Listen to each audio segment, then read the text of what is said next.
Vous savez, il arrive parfois qu'un matin, sans raison particulière, on se réveille avec une drôle d'impression, rien de grave. Rien de spectaculaire, et pourtant, quelque chose a bougé, le corps met un peu plus de temps à obéir, l'agenda est moins rempli qu'autrefois, et l'esprit, lui, se surprend à regarder en arrière plus souvent que devant. Et alors, sans qu'on l'ait invité, une question apparaît, une question douce, mais insistante. Est-ce que j'ai vécu cette vie comme il fallait? C'est souvent comme cela que commence le grand âge, pas avec les rides, mais avec la réflexion. J'ai rencontré beaucoup de personnes âgées dans ma vie, des hommes, des femmes, très intelligents, très lucides. Ils avaient compris beaucoup de choses sur l'existence. Ils pensaient que comprendre suffisait, mais vous savez, comprendre n'est pas vivre. Et c'est là que se glisse parfois une petite tristesse, pas une détresse, une lucidité tardive. Alors aujourd'hui, si vous le voulez bien, je voudrais vous parler de quelques vérités sur le vieillissement, des vérités un peu inconfortables, pas pour faire peur, mais pour offrir une chance, parce que vieillir ne nous punit pas, vieillir révèle la manière dont nous avons vécu quand personne ne regardait. Première vérité, le corps finit par ne plus négocier quand on est jeune. Le corps est extraordinairement généreux, on manque de sommeil, il compense, on mange trop vite, il digère, on force un peu, il répare, et alors on se dit « ce n'est pas grave, plus tard, je ferai attention ».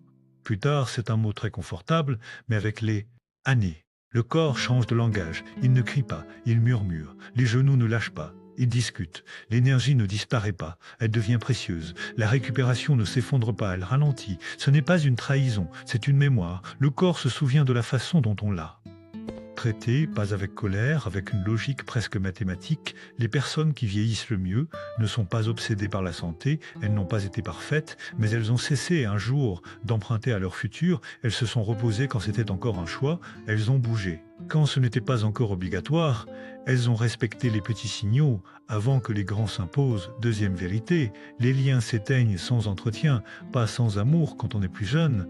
On croit que les relations sont solides par nature, les amis sont là, la famille est là, on pense que cela ira toujours de soi, alors on remet à plus tard un appel, une visite, un moment. Ils savent que je les aime, mais les liens humains ne vivent pas de souvenirs, ils vivent de présence. Avec le temps, les chemins se séparent, les responsabilités s'accumulent, la fatigue aussi, et un jour, certaines personnes sont encore en vie, mais plus vraiment proches. J'ai vu cela très souvent, cette solitude douce amère du grand âge. Pas une solitude d'abandon, une solitude d'oubli progressif.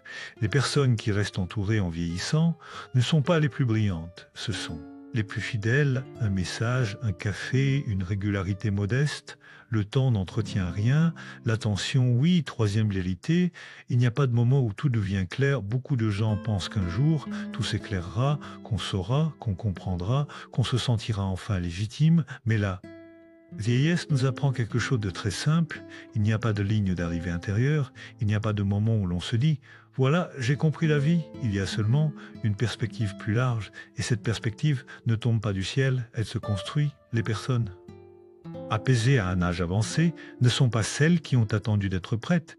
Elles sont celles qui ont osé agir dans l'incertitude, changer sans garantie, aimer sans certitude, avancer sans carte complète. L'une des phrases les plus tristes que j'ai entendues un jour était celle-ci: « J'ai attendu, et le moment n'est jamais venu ».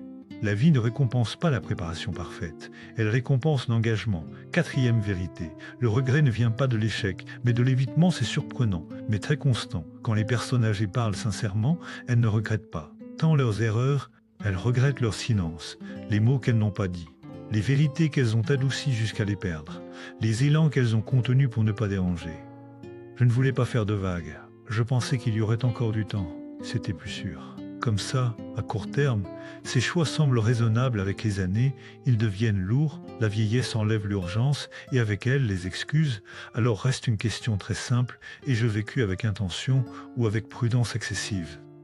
L'échec fait mal un moment, l'évitement dure longtemps. Cinquième vérité, le sens ne se découvre pas à la fin. Il se construit avant. Beaucoup pensent que le sens viendra plus tard, après les réussites, après les épreuves. Mais le sens n'est pas une récompense, c'est une trace, c'est ce qui reste. Quand on a vécu en accord avec soi-même, assez souvent aider sans être applaudi, créer sans être reconnu, dire la vérité sans mise en scène.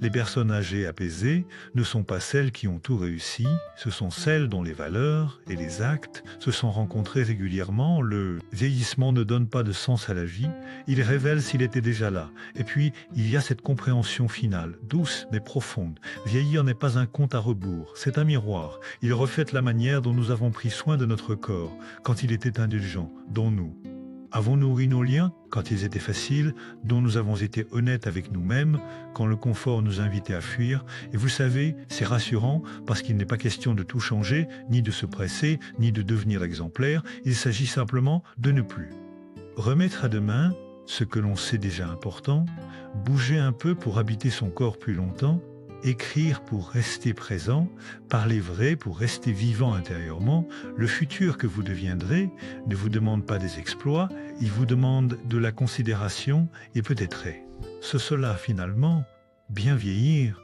ne pas attendre que la vie nous parle, mais commencer à l'écouter doucement dès aujourd'hui.